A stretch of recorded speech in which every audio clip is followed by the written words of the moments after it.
Mesdames et messieurs, approchez, approchez, voici le moment que vous attendez tous, l'ultime confrontation de créatures rampantes. Dans le coin bleu, tout droit venu du désert du Sahara, voici Monsieur Scorpion. Dans le coin rouge, directement venu d'Amérique du Sud, la célèbre Madame Tarentule. Dans la nature, les tarentules et les scorpions se croisent rarement. Alors regardons ce qui se passe s'ils montaient tous les deux sur un ring. Prends ton popcorn et installe-toi, car c'est l'heure du premier round. Les scorpions et les tarentules ont tous deux un exosquelette très résistant, mais ce n'est qu'un terme technique désignant une sorte de carapace faite d'une substance appelée chitine. C'est la même chose qui compose nos ongles. La carapace plus dure du scorpion lui donne un léger avantage. Cependant, la tarentule frappe la première avec un jet de poil urticant. C'est comme de petites lances qui peuvent irriter la peau, les yeux et même empêcher son adversaire de respirer. Le scorpion a intérêt à faire attention, mais les tarentules utilisent surtout cette technique sur les mammifères qu'elles rencontrent dans leurs habitats, comme les souris. Cette attaque n'affecte donc pas le scorpion et son exosquelette. Ceci donne un point pour notre piquant ami qui prend donc l'avantage. Round 2, le venin. Le scorpion possède un venin puissant qu'il injecte à sa proie grâce à son dard, alors que la tarentule utilise ses crocs effrayants. Ces deux venins contiennent tout un cocktail de substances destinées à attaquer le système nerveux. Aïe! Comme ces venins agissent très rapidement, celui qui sera assez rapide pour porter le premier coup pourrait bien prendre le dessus. En raison de la sélection naturelle, le venin du scorpion est plus efficace contre les animaux comme les souris, les lézards et les rats, mais pas contre les tarentules, car elles ne constituent pas une menace courante chez le scorpion. En fait, nos deux combattants ont des venins assez similaires. Tu peux donc essayer de la piquer autant que tu veux, mon ami, mais il semble que tu vas gaspiller ton énergie pour rien. Aïe! Monsieur Scorpion saute sur Madame Tarentule et la pique. Va-t-il gagner un autre point pour cette piqûre? Attends une seconde, regarde la patte de la tarentule. On dirait que le venin du scorpion s'y trouve déjà. Mais notre amie s'en sort plutôt bien. Elle a peut-être évolué en développant une immunité contre ce venin. Cela signifie que si elle est piquée, l'araignée est pratiquement assurée de survivre. Cependant, ce venin pourrait tout de même endormir notre amie à 8 pattes, mais il ne ferait pas de gros dégâts sur elle. Madame Tarentule remporte donc cette manche grâce à son immunité. Prévoyons quand même une couverture pour notre invitée sud-américaine, juste au cas où elle s'endorme. Le score est désormais à égalité. Round 3, la taille. Ceci est un autre facteur très important.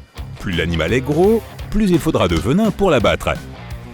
La mygale Goliath d'Amérique du Sud a une longueur impressionnante de 20 cm et peut peser près de 500 grammes. Ses pattes peuvent également faire près de 30 cm de long. Pour te donner une idée, cela correspond à peu près à la taille d'une page A4. Les tarentules sont généralement beaucoup plus grosses que les scorpions.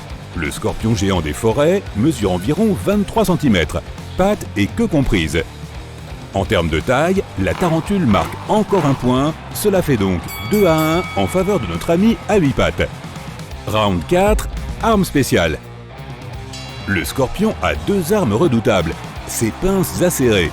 Elles sont conçues pour attraper des proies, donc il pourra les utiliser contre la tarentule. Cependant, les scorpions sont rarement plus gros que les tarentules, donc ces pinces ne lui feront pas vraiment mal. Monsieur Scorpion prépare son prochain coup. Il a réussi à saisir une des pattes de la tarentule. Il semble qu'il l'ait piégée et qu'il se prépare à l'attaquer. Mais ne sous-estimons pas l'araignée. Les tarentules peuvent se permettre de perdre une ou deux pattes si elles sont piégées ou attrapées par un prédateur.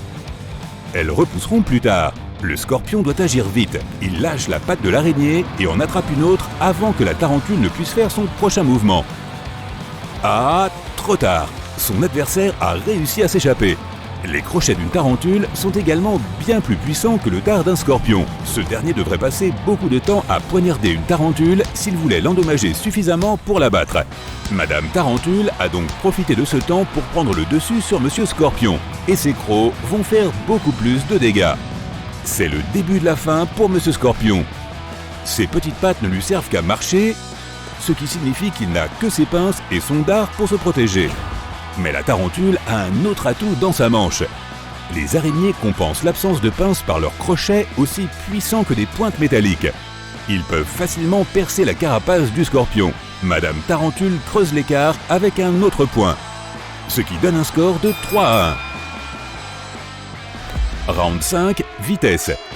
Le scorpion tueur peut abattre sa queue à plus de 130 cm par seconde. C'est très impressionnant. Mais la tarentule brune du Texas peut se déplacer à la même vitesse. Donc même si le scorpion peut frapper rapidement, la tarentule peut éviter son attaque tout aussi facilement. Nos deux concurrents obtiennent chacun un point concernant la vitesse. Le score est maintenant de 4-2. Il reste seulement 2 rounds, donc Monsieur Scorpion peut encore s'en sortir avec un match nul. Round 6, compétences de chasse. Madame Tarentule a un don naturel pour la chasse. Elle traque les petits lézards, les souris et les rats. Elle mange aussi d'autres araignées. Serait-elle aussi capable de jongler avec ses 8 pattes? Contrairement aux tarentules, les scorpions ne sont pas de grands chasseurs. Ils attendent plutôt que leur nourriture vienne à eux. En plus, ils ne mangent que de petits insectes et ne peuvent pas s'attaquer à de plus gros mammifères. Mais ils ont un léger avantage. Comme ils survivent en attendant d'autres animaux, ils ont le super pouvoir de détecter les vibrations sur le sol. Donc si une tarentule s'approche, le scorpion pourra la détecter avant qu'elle n'ait le temps de lancer son attaque. Ces deux talents sont exceptionnels. Ils rapportent donc encore un point chacun. Le score est maintenant de 5-3. Round 7, talent caché. La tarentule possède un autre avantage de taille. Elle injecte une substance dans sa nourriture pour la manger plus facilement. Cette substance liquéfie son repas en une sorte de smoothie qu'elle sirote ensuite tranquillement. Waouh! Avec un tel talent, elle pourrait gagner un concours de cuisine. Mais Monsieur Scorpion a aussi un talent caché. Même s'il perd le combat sur Terre, s'il parvient à faire entrer la tarentule dans l'eau, cette dernière n'aura aucune chance. Les scorpions ont des poumons feuilletés, qui sont des vestiges de branchies, ce qui signifie que lorsqu'ils sont immergés sous l'eau, ils peuvent survivre jusqu'à 48 heures. L'araignée est loin de pouvoir tenir aussi longtemps sous l'eau sans équipement de plongée. Le score final est donc de 5-4. L'arbitre sonne la fin du combat. C'en est donc fini pour Monsieur Scorpion. Notre ami l'araignée remporte la ceinture de champion. Les amis et la famille de la tarentule célèbrent sa victoire. Les araignées du monde entier qui ont suivi le combat à la télé sont en délire. Dans les zones à forte population de tarentules, on ne trouve pas un seul scorpion.